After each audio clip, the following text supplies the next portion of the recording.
文青院伫16特别举办台日连线记者会，宣布要举办脑来台湾旅行活动，会伫日本东京的册店展览台湾的文学作品，希望日本民众会当透过活脱的世界，走入台湾的历史甲文化。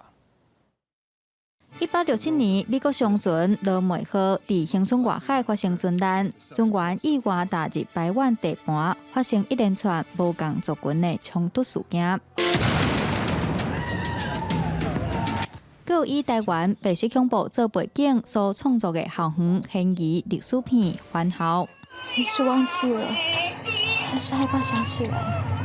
无论是斯卡罗的原型小说《咖喱花》，也是改编电影《番号》的影集小说，为8月16日开始伫日本的册店展出，希望日本朋友透过册本更加认识台湾的历史文化。因为我觉得台湾的特色就是一个多元融合，然后有创新，然后有历史。日本一般对台湾的过往的一些历史可能会有一些兴趣，然后日本应该说在台湾其实蛮多故事性，所以让日本有共鸣。文青院举办的台日文化交流活动，脑来旅行台湾，要伫日本16间册店进行，展出超过50部的台湾文学作品，参讲座活动，也特别邀请政务委员唐凤担任台湾主题讲师。台湾是融合了非常多的不同的文化、不同的血脉啊、不同的认同，所以在这边所创造出来的这些文化，它既可以去跟我们世界上其他地方的文化互相对话。